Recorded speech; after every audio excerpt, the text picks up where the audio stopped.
The common pin and tumbler lock has been in use for 4,000 years, since the times of the ancient Egyptians.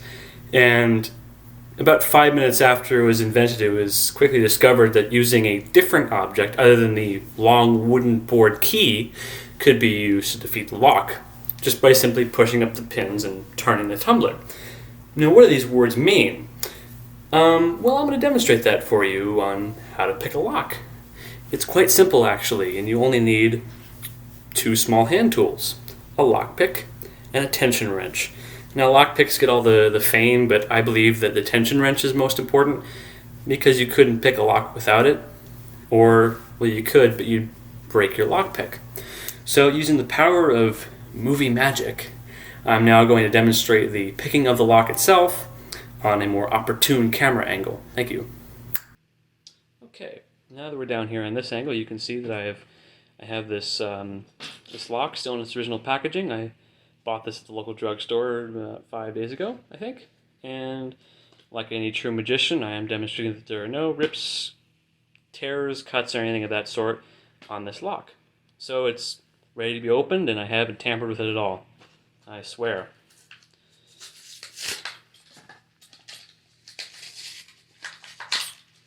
You can throw away these keys, we won't need them anymore.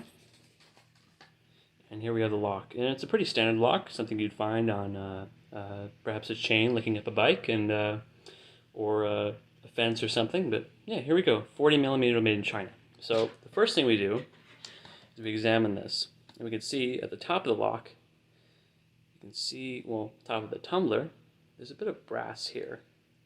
But at the bottom, you can see there's an opening. That's the bottom of the key. I'm sure you know this because you've interacted with locks before. Now what we're going to do is stick our tension wrench at the bottom of the tumbler. Now there are other schools of thought about where you should put your tension wrench, whether it's at the top or at the bottom, but I like to do the bottom. There's some difficulty because there's these rivets here that are blocking the tension wrench, but it's pretty easy. Now what you do is you put a slight amount of pressure, pushing it so the lock tumbler will turn clockwise. And then you simply insert your lockpick, and you can hear all of those pins moving up in response to the lockpick moving them. Hear little snaps. Those are the lockpicks moving up, or the pins moving up, I should say. And this is really the activity of picking the lock. It's somewhat tedious, and I've never picked this lock before, and it's actually never been used before, so I'm not really quite used to it. So this might take a bit of time.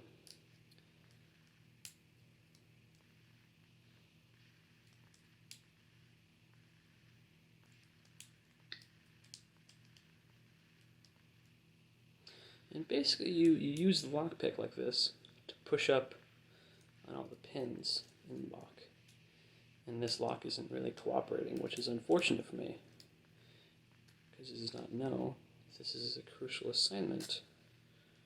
Sometimes you just have to reset all the pins and try again, because lock makers aren't stupid. They have a few subtle tricks to stop one from opening a lock in this method. However, it's not really possible to create a lock that is unpickable.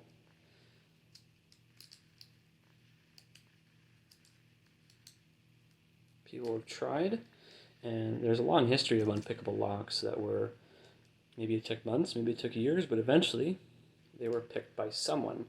However, this design is very simple, and honestly it wouldn't be considered to be unpickable at all. In fact, I have just picked it without the keys. The keys are a few feet away on my bed, but yeah, I opened this lock with just $5 worth of tools and no effort at all. So we're going to switch back to the main camera. Hi again. So what have we learned? Well, we've learned that the system is very old and isn't very effective. And in fact, in just 5 minutes, you can steal yourself a bike, much to the chagrin of the 10-year-old girl who now has to walk home 5 miles in the rain.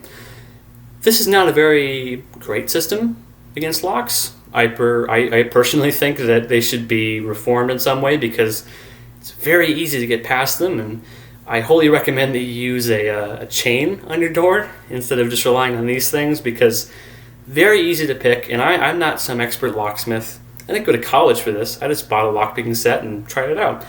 And as you can see, in a few minutes and with, $5 worth of tools, I was able to bypass it. So, in conclusion, I think it's a good idea that you invest in better security and perhaps steal yourself some bikes. Thank you.